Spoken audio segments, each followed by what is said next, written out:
Assalamualaikum warahmatullahi wabarakatuh. Yang saya hormati Bapak Muhammad Ali Tamrin, MSy, selaku dosen pengampu mata kuliah Fikih Muamalah, serta teman-teman yang berbahagia. Perkenalkan, saya Uswatun Hasanah selaku moderator kelompok 1 yang akan membahas bab akad. Berikut nama anggota kelompok saya. 1. Dinda Rifaul Husna. 2. Nova Salsabila Ainaya. 3. Sinta Dwi Fatmawati. 4. Uswatun Hasanah. Di dalam bab akad ini terdapat subbab-subbab diantaranya 1. Pengertian akad. 2. Macam-macam akad. 3. Syarat dan rukun akad. 4. Implementasi akad pada bank syariah. 5. Konsep al-amwal atau harta. 6. Pembagian harta. Dan yang terakhir, sebab-sebab kepemilikan. Saya, selaku moderator, akan menjelaskan terlebih dahulu mengenai pengertian dan macam-macam akad. 1. Pengertian akad. Akad dalam Kamus Umum Bahasa Indonesia memiliki arti janji, perjanjian, dan kontrak. Misal akad jual beli dan akad nikah. Akad juga bisa disebut dengan kontrak yang mempunyai makna perjanjian, menyelenggarakan perjanjian dagang, bekerja, dan lain sebagainya. Misal, kontrak antara penulis dan penerbit. Jadi bisa disimpulkan bahwa definisi akad ialah sebuah perikatan, kesepakatan, atau perjanjian antara pihak-pihak yang menciptakan perjanjian atas suatu objek tertentu dan disiguh atau lafadzkan dalam ijab qabul. 2. Macam-macam akad. Macam-macam akad berdasarkan ketentuan syara terbagi menjadi 2. Yang pertama, akad shahih. Akad shahih yaitu akad yang memenuhi unsur dan syarat yang telah ditetapkan oleh syara.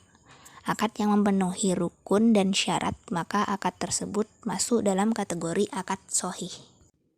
2. Akad ghairu shahih, yaitu akad yang tidak memenuhi unsur dan syaratnya. Akad semacam ini tidak berdampak hukum atau tidak sah. Ulama Hanafiyah membedakan antara akad fasid dan akad batal, di mana ulama jumhur tidak membedakannya. Akad batal adalah akad yang tidak memenuhi rukun seperti tidak ada barang yang diadakan, akad yang dilakukan oleh orang gila, dan lain-lain. Sedang akad fasid adalah akad yang memenuhi syarat dan rukun tetapi dilarang oleh syara, seperti menjual narkoba, miras, dan lain-lain. Macam-macam akad berdasarkan penamaannya juga terbagi menjadi 2. Yang pertama, akad yang sudah diberi nama oleh syara seperti jual beli, hibah, gadai, dan lain-lain. 2. Akad yang belum dinamai oleh syara, tetapi disesuaikan dengan perkembangan zaman. Macam-macam akad berdasarkan zatnya ada 2. Yang pertama, benda yang berwujud atau al-ain, yaitu benda yang dapat dipegang oleh indera kita seperti sepeda, uang, rumah, dan sebagainya. 2. Benda yang tidak berwujud atau ghairu al-ain, yaitu benda yang tidak dapat kita lihat dengan indera kita, namun manfaatnya dapat kita rasakan seperti informasi, lisensi, dan lain sebagainya. Baik, saya sudah menjelaskan mengenai pengertian dan macam-macam akad. Selanjutnya, poin C, syarat dan rukun akad, dan D, implementasi akad pada bank syariah akan dijelaskan oleh Nova Salsabila Ainaya. Di sini saya akan menjelaskan mengenai syarat-syarat akad. Yang pertama, kelayakan dua pihak yang berakad. Keduanya harus balik dan berakal. Kedua, kapasitas objek akad bagi berlakunya hukum akad. Yang ketiga, akad itu tidak dilarang oleh nas syariah. Yang keempat, akad harus memenuhi syarat spesifiknya, yaitu syarat sahnya. Yang kelima, akad itu berfaedah. Yang keenam, ijab tetap sah hingga terjadi qabul. Apabila orang yang berakad menarik kembali akadnya, maka akad tersebut tidak berlaku. Rukun-rukun akad. Yang pertama, al-aqid, yaitu orang yang akad. Keberadaannya sangat penting sebab tidak dapat dikatakan akad jika tidak ada aqid. Yang kedua, mauqud alaih, yaitu sesuatu yang diakadkan. Dalam Islam, tidak semua barang dapat dijadikan objek akad. Ada beberapa syarat yang harus diperhatikan. Yang ketiga, sighot al-aqd ialah ijab dan qabul. Keempat, maudhu' al-aqd ialah tujuan mengadakan akad. Apabila rukun dan syaratnya kurang, maka akad dianggap tidak sah. Implementasi akad dalam bank syariah. A. Penerapan teori akad dalam produk pembiayaan. Pertama, penerapannya pada akad murabahah. Karakteristik murabahah ini adalah penjual harus memberitahu harga pokok yang ia beli dan menentukan suatu tingkat keuntungan sebagai tambahannya. Kedua, penerapannya pada akad salam. Salam adalah akad pembelian barang yang penghantarannya dilakukan di kemudian hari dan pembayarannya di awal. B. Penerapan teori akad dalam produk penghimpunan. Pertama, penerapannya pada akad murabah. Kerjasama dengan pola akad mudharabah ini biasanya digunakan bank untuk menerima simpanan dari nasabah. Kedua, penerapannya pada akad wadiah. Dalam perbankan, wadiah ini merupakan bentuk produk untuk penghimpunan dana dalam bentuk giro. C. Penerapannya pada produk jasa. Pertama, penerapannya pada akad ijaroh dan al-ijaroh wa al-iktina. Pengertiannya ialah akad pemindahan manfaat atas suatu barang melalui pembayaran sewa atau upah. Kedua, penerapannya pada akad kafalah. Di antara bentuk transaksi perbankan yang dapat menggunakan akad kafalah adalah bank garansi. Baik, terima kasih untuk Mbak Naya.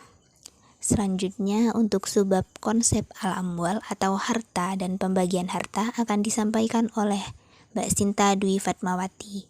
Tempat dan waktu saya persilakan. Konsep harta atau amwal. Pembagian harta dalam bahasa Arab atau ucapan yang mengindikasikan makna harta ialah berasal dari kata mala yamilu mailan, yang mempunyai makna condong, cenderung, dan miring. Dalam definisi ini, al-mal ialah sesuatu yang dipunyai oleh para pribadi ataupun kelompok, baik berupa benda, barang perdagangan, uang, maupun hewan. Sedangkan berdasarkan konsensus para ulama, harta ialah sesuatu yang mempunyai nilai dan bisa dikenakan ganti rugi bagi orang yang merusak atau yang melenyapkan. Selanjutnya yakni pembagian harta. Berdasarkan konsensus para fuqaha, bahwa harta dibagi menjadi sejumlah bagian yang bagiannya berdampak atau berhubungan dengan beragam hukum atau ketetapan. Di antara pembagiannya ialah A. Mal mutakawim dan ghairu mutakawim. B. Al-mal ghairu al-mutakawim. C. Mal misli dan mal kimi.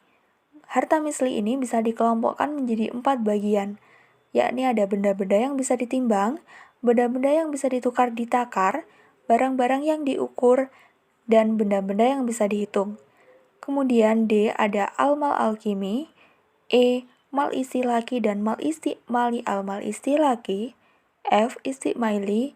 G. Mal mangul dan mal ghairu mangul al-mal. H. Al-mal ghairu mangul atau ikar. I. Ain dan dain al-mal al-ain. Harta ain dibagi atas 2. Di antaranya ada harta ain dati kimah, yakni benda yang mempunyai format yang dipandang sebagai harta, sebab mempunyai nilai yang dipandang sebagai harta. Yang kedua ada harta ain ghair dati kimah, yakni benda yang tidak bisa dipandang sebagai harta. Seperti contohnya ada sebiji beras atau tepung. Kemudian al-mal al-dain ialah sesuatu yang berada dalam tanggung jawab. Selanjutnya terdapat mal mamluk, mubah, dan majur. Dan yang terakhir ada mal khas dan mal am. Baik, terima kasih untuk Mbak Sinta. Selanjutnya mengenai sebab-sebab kepemilikan yang akan dijelaskan oleh Dinda Rifaul Husna. Tempat dan waktu saya persilakan. Baik, saya sampaikan terima kasih kepada moderator. Untuk poin yang terakhir yakni sebab-sebab kepemilikan. Islam menghargai dan mengakui hak milik pribadi. Karenanya, Islam telah mengadakan sanksi hukum yang cukup berat terhadap siapa saja yang berani melanggar hak milik pribadi itu. Misalnya pencurian, perampokan, dan lain sebagainya. Menurut Ahmad Azhar Bashir, hak adalah kepentingan yang ada pada perorangan atau masyarakat, atau pada keduanya yang diakui oleh syarak. Sedangkan milik adalah penguasaan terhadap sesuatu yang penguasaannya dapat melakukan sendiri tindakan terhadap sesuatu yang dikuasainya itu, dan dapat dinikmati manfaatnya apabila tidak ada halangan syarak. Namun juga terdapat beberapa faktor yang menjadi sebab adanya kepemilikan atas suatu hal tersebut. Ada 4 sebab kepemilikan di antaranya. Yang pertama, al-istilah ala al-mubah atau ibras al-mubahat, yang artinya menguasai harta yang mubah atau belum dimiliki oleh orang lain secara sah. Dan tidak ada penghalang menurut syariat. Misalnya, air di sungai, rumput liar, dan lain sebagainya. Yang kedua yakni akad-akad pemindah kepemilikan atau al-uqud. Ada 2 macam akad kepemilikan. Yang pertama, akad berdasarkan persetujuan atau ikhtiariyah. Akad jenis ini merupakan sebab kepemilikan yang paling penting, paling umum, dan paling banyak terjadi di masyarakat, seperti jual beli, hibah, sewa menyewa, dan lain sebagainya. Yang kedua, akad yang bersifat paksaan atau jabariyah. Misalnya, kepemilikan seseorang dicabut secara paksa demi kepentingan umum. Contoh kasus, mengambil alih kepemilikan tanah seseorang secara paksa dengan memberinya kompensasi sesuai harga yang adil demi kemaslahatan umum seperti memperluas masjid atau jalan raya. Sebab yang ketiga yakni al-khalafiyah, yaitu sebab kepemilikan melalui pergantian kepemilikan. Ada 2 macam al-khalafiyah. Yang pertama, pergantian antara individu dengan individu yang lain. Misalnya, harta warisan berganti kepemilikan dari ayah yang sudah wafat kepada anaknya. Yang kedua, pergantian antara sesuatu dengan sesuatu yang lain. Misalnya, seseorang merusak barang orang lain, maka dia wajib memberi ganti barang yang serupa. Kemudian sebab yang terakhir yakni at-tawalud min al-mamluk, yaitu kepemilikan yang terlahir atau terhasilkan dari sesuatu yang dimiliki. Ada 2 macam keterhasilan dalam sebab kepemilikan ini. Yang pertama, keterhasilan secara alami. Misalnya, seseorang memiliki pohon, kemudian pohonnya berbuah, maka buah tersebut menjadi hak milik pemilik pohon. Yang kedua, keterhasilan karena perbuatan si pemilik. Misalnya, seseorang menggosok suatu lahan, lalu menebar benih di atas lahan tersebut. Apabila tumbuh tanaman, maka tanaman tersebut menjadi miliknya, karena tanaman itu tumbuh dari benih yang dia taburkan. Akan tetapi, dia wajib membayar biaya sewa lahan kepada pemilik lahan yang digosok. Terima kasih. Terima kasih untuk Mbak Dinda. Dan sekian penyajian materi dari kelompok kami. Bila ada kurang lebihnya mohon maaf. Wassalamualaikum warahmatullahi wabarakatuh.